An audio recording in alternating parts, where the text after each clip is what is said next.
One. Okay, I think I'm there now. So Michael Sheppard, Red Box Architects. So this initial screen is our Grand Designs house in Kangaroo Ground. It's Grand Designs because it was in the Grand Designs magazine. It was going to be on the show until the wife of the couple had a meltdown before the first filming. So anyway, on to it. I'll quickly run through these. People who have seen my presentations would have seen them before. So qualifications, it's 7 years minimum to become a qualified and registered architect in Victoria. So along with that, registered architect, member of the Institute of Architects and member of Association of Consulting Architects. 8 years experience in private practice in different size, small and medium sized architectural offices, a wide range of experiences within those offices. Then to private practice, I commenced in 1988 as Michael Sheppard Architect, while still doing work in other practices.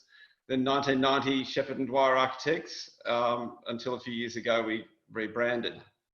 So projects included residential of all types. That's probably been half our work, and everything else is the other half. But that's historically, not at the moment.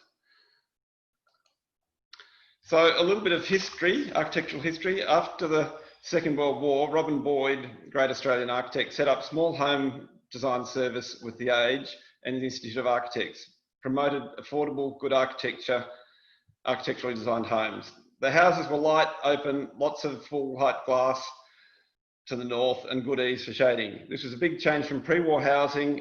There was a more efficient use of space and good connection to gardens. And at its height, up to 40% of houses under construction in Melbourne were small design service designs. So this is a Robin Boyd house of the 1950s, showing that sort of full height glass, extended eaves, and it wouldn't be out of place in much more recent times. Then going to another one. So this is something that more people would be familiar with. It's sort of mid-century modern, 1960s architectural design, full height windows, you can see wide eaves, also concrete floor with tiles to act as a heat sink. These houses had roof insulation, but not necessarily much more than that, but generally only single glazing as well. So there's a lot of opportunity to upgrade from there, but you can see where a lot of modern design comes from. This is just a fun one showing, this is actually 1947, Mornington Peninsula, holiday house, you know, full height glass, wide eaves, just really a fun thing and showing how playful architecture can be. Okay, where are we? So from early in the 90s, we had upgraded that basic concept quite a bit. We used double glazing, we had seals on all windows and openings, we used timber window frames rather than aluminium for good thermal break. We maximised insulation in ceilings and walls, and we used concrete slab as a heat sink. So when you let the winter sun in, it heats up and gives back in the evening. And there's always an aim to connect to the garden. So this place was designed in the mid-90s. So internally, that's here. So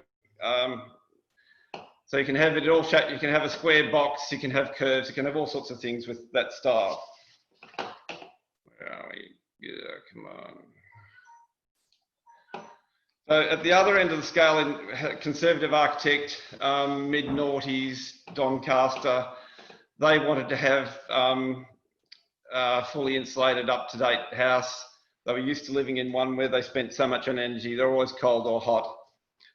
This faces north of the street. We did have a fence designed to give them privacy, but they, in the end, when they saw it, they wanted to be open to the street and talk to the passing neighbours and see everything go by. Where are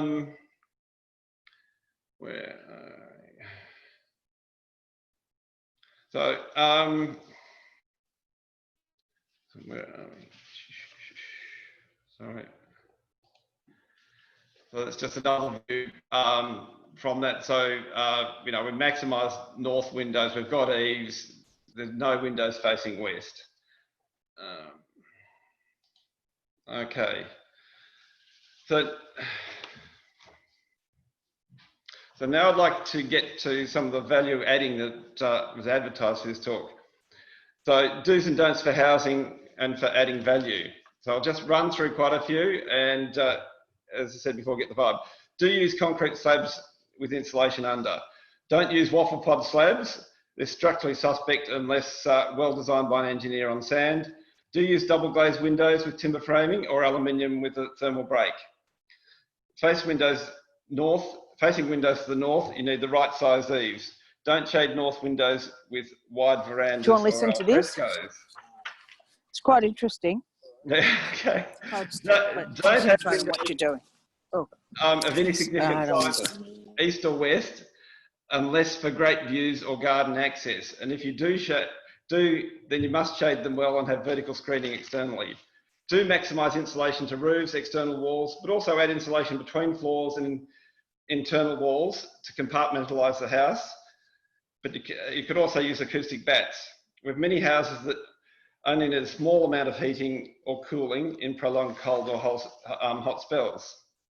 Do add solar panels, maximum 5 kilowatts with single phase and up to 10 kilowatts on 3 phase. Maximise electricity use during the day when power is free. Use heat to heat water or run appliances when you can if you're not in the house. Heat pump to heat water is better than separate solar hot water heating. And if you can't use power during the day, add batteries so that you can use it when you're able to. Also look at connection points for electric car charging. And on power use, don't put gas onto a new house. Look at using electric induction cooktops. Don't scrimp on the structural integrity of the house. Don't use timber that termites might eat. Don't use render finishes. They're just too much maintenance. Minimise external finishes that need painting. Internally, don't have single-use spaces. Do allow for flexibility of use in the design. Don't have special purpose cinema rooms.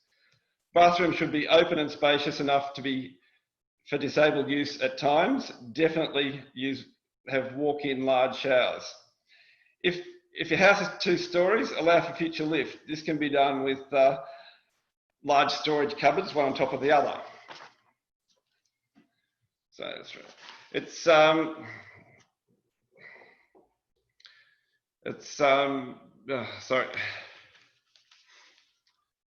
It's easy to overspend on surface area fit outs. Just don't. Do maximise external space. Go to 2 stories rather than the 60 to 70% site coverage on a single story. Have great internal layout where spaces relate logically and there is good circulation and minimal wasted space. Spend money on landscape design to significantly enhance the enjoyment of the garden and to also ensure that all trees and shrubs are appropriate. So now I'll just run through some more slides of coming back. This shows how far the sun can get in on north windows with eaves in winter.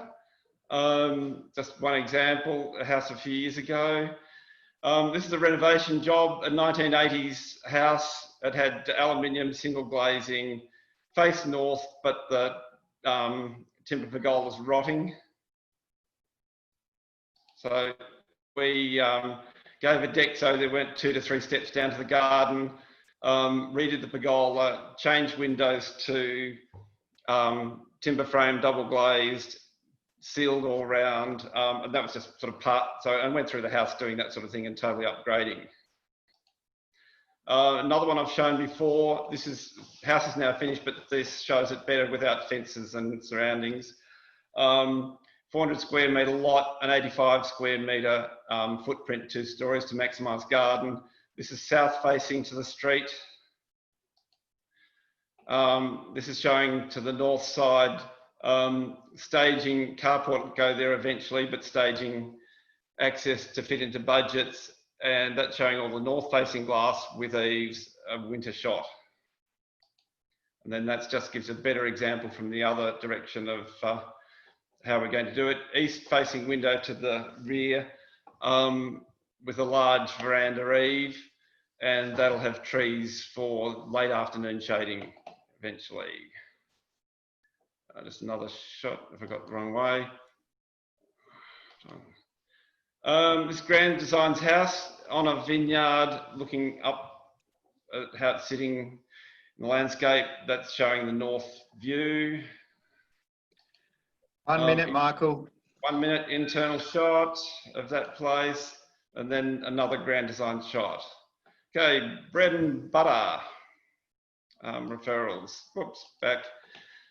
Young couples, growing families, old couples, generally anyone who wants a house, but historically we haven't had many singles come to us as clients. Small quality builders and real estate agents. Cream referrals, medium-sized quality builders, respected professionals that are in contact with clients before they start the building process. So lawyers, accountants, financial planners, mortgage brokers. And also clients with grand design budgets or aspirations. Oops. And dream, sorry, I'll come back. So, yep, that's the shot, water shot for everyone, dream client. People are excited by the idea of good architecture and want to explore the possibilities. So, different to the usual dream, prefer to work with people who are excited about architecture rather than just people who want something huge.